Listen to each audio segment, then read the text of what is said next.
मराठा आरक्षण आंदोलन जे सामाजिक आंदोलन आहे ते मुंबईच्या दिशेने निघालेलं आहे आणि एक मोठ्या प्रमाणात या आंदोलनाला प्रतिसाद सुद्धा मिळालेला आहे. ऑल इंडिया पॅन्थर सेनेने कायम या आंदोलनाच्या बाजूने भूमिका घेतलेली आहे. संतोष देशमुखच्या हत्याकांडापासून आणि त्याच्या आधीपासून मराठा समाजाच्या या आंदोलनाला आम्ही पाठिंबा दिलेला आहे. पण एकंदरीत गेल्या 10 वर्षात आंदोलक म्हणजे सरकारचा शत्रू अशी एक मानसिकता या राज्यात तयार झालेली आणि त्याच्यामुळे जिगावच्या प्रकल्पाचा धरून एका शेतकऱ्यांनी जलसमाधीचा अल्टिमेटम दिलेला असताना सुद्धा सरकारने कोणतीही त्या ठिकाणी नैतिकता बाळगली नाही, प्रशासनाने नैतिकता बाळगली नाही आणि तो आंदोलक वाहून गेला. आणि आजही मनोज जरांगे आणि त्यांचं जे काही आंदोलन आहे 2 महिन्यापासून सातत्याने अल्टिमेटम देऊन सुद्धा त्यांच्या आंदोलनाकडे गांभीर्याने बघितलं गेलं नाही.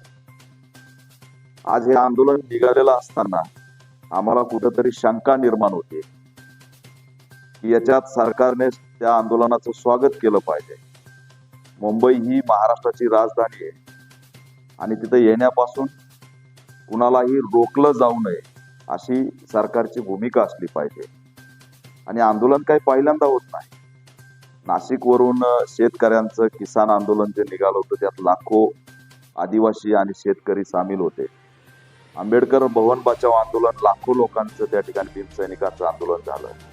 तर मुंबईमध्ये लाखो लोकांचं आंदोलन हे पहिल्यांदा होत नाही. पण याच आंदोलनाला का रोखलं जातंय हा प्रश्न आम्ही या ठिकाणी व्यवस्थेला विचारतोय.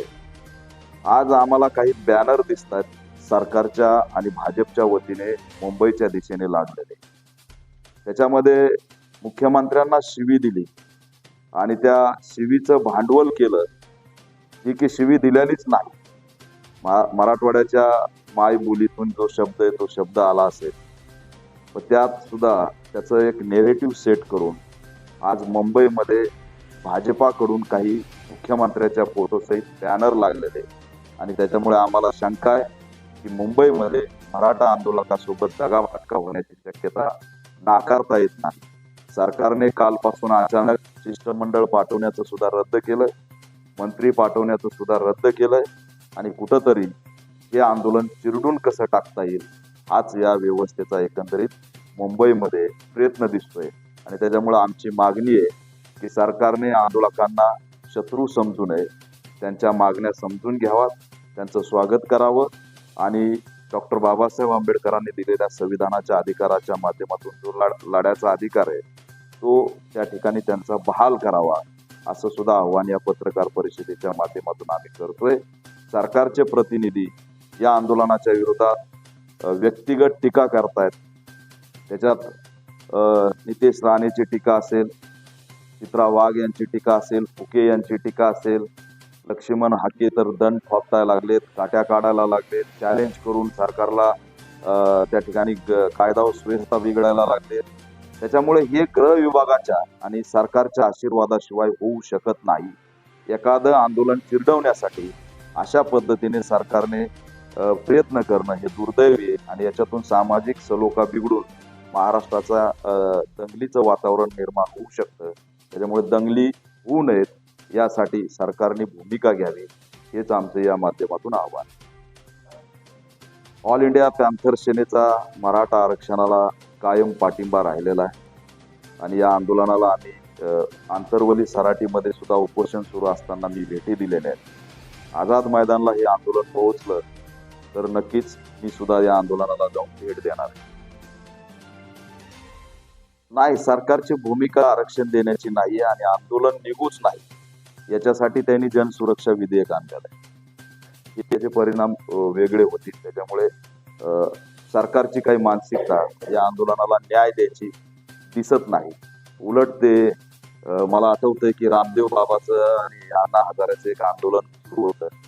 त्या दिशेने आंदोलन शिजवण्याचा पोलिसांच्या बळावरती पुन्हा प्रयत्न होतोय की काय अशी शंका आम्हाला मुंबईमध्ये दिसते. त्या आझाद मैदानाला महिना उपोषण होतात. जरांगेंनाची 1 दिवसाची परमिशन का? जाणीवपूर्वक वातावरण चिघळवलं जाते. मराठा समाजाच्या प्रतिक्रिया याव्यात यासाठी अनेक प्रयत्न केले जात आहेत. तर लक्ष्मण हाके नावाचा थिल्लर माणूस, त्याची किती क्षमता आहे, बौद्धिक क्षमता आहे, वैचारिक क्षमता आहे, त्याच्या मागे किती जनाधार आहे.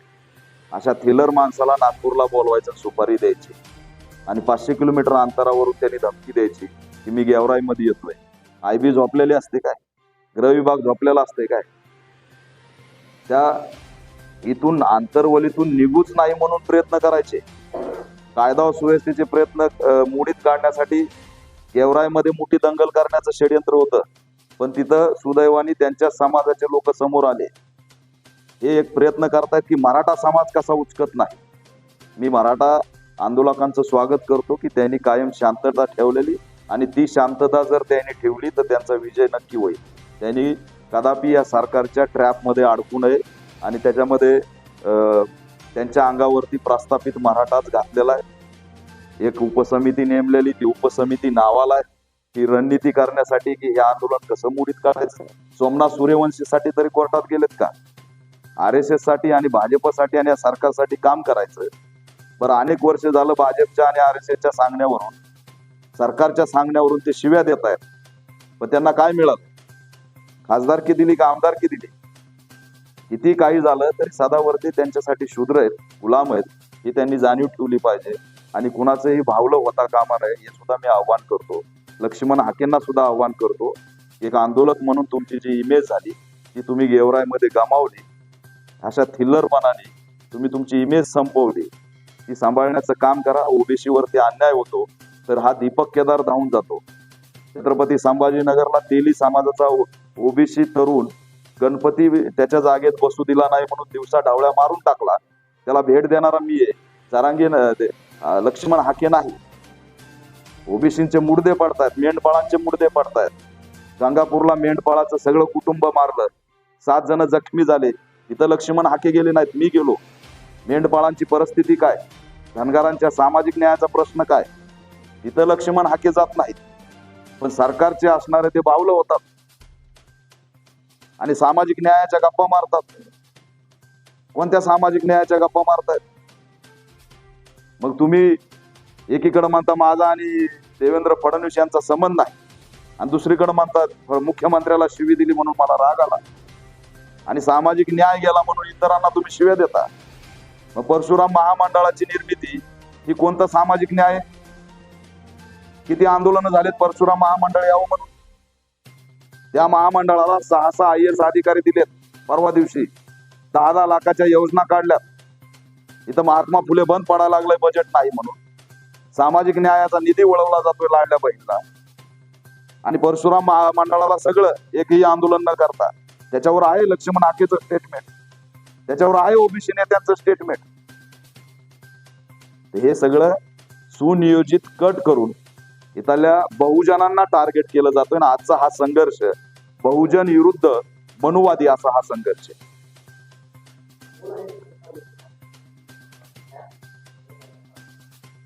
नाही, आता नितेश राणेंनी जी भासडायची भाषा केली, आता 3 फुटाचा माणूस, आता तर त्यांना ते काय वराचं जयंतीचं ते तोंडच लावलंय.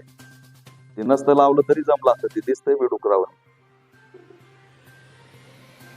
आता एक डुक्कर 5.5 फुटाच्या माणसाची जीभ कशी हसते. आणि जर धमकी द्यायच्या आधी उंचीचा अंदाज घेतला पाहिजे ना, का काही बोलायचं आपल्या नेत्याला खुश करण्यासाठी. मी ट्विट केलंय काल, माझ्या ट्विटरवर जाऊन बघा, एक्स पोस्ट वरती एक मी बातमी टाकली. नितेश राणे 2016ला देवेंद्र फडणवीस हे मुख्यमंत्री असताना नितेश राणे म्हणतात हिंगोलीच्या सभेमध्ये, या मुख्यमंत्र्याचा पा आम्हाला आरक्षण देणार नाही. पा म्हणजे बाप काढला, त्यांच्या अवकाश नाही आम्हाला आरक्षण देण्याची. त्यावेळेस मराठा आरक्षण मागत होते. आणि आज मराठा आरक्षणाला मागणी करणाऱ्याची जी फासडा निघली. हिंदू राष्ट्र म्हणे, मुस्लिमांना हिरव्या मिरच्या, हिरवा साप, सगळे हिरवं दिसतं त्यांना. अरे मग जरांगे हिरवे आहेत का? मुस्लिम आहेत का जरांगे? तुम्ही नवे हिंदू हृदय सम्राट आहेत ना. मग हे नवे हिंदू हृदय सम्राट हिंदूंच्या जीबी कापाय निघालेत.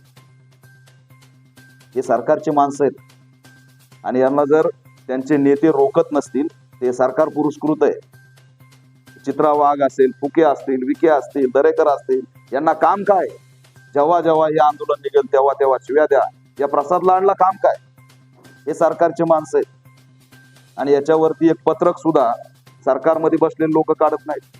प्रवीण गायकवाडांना ज्यांनी मारलं त्याचे फोटो यांच्या प्रदेशाध्यक्षासोबत गेवराईमध्ये धिंगाणा झाला. ते एक जण वडी गोत्रीतला एक जण तो आहे, सारखंच त्याचे भांडणं चालू असते. तर तो गाडीवर उभा राहिलेला, काळी पॅन्ट पांढरा शर्ट, त्याचं नाव मला आठवत नाही. त्याचे फोटो चंद्रशेखर बावनकुळे सोबत 17 तासाआधी पडतात आणि ते गेवराईमध्ये येऊन धिंगाणा घालतात. सरकारच्या इशाऱ्याशिवाय होतंय काय?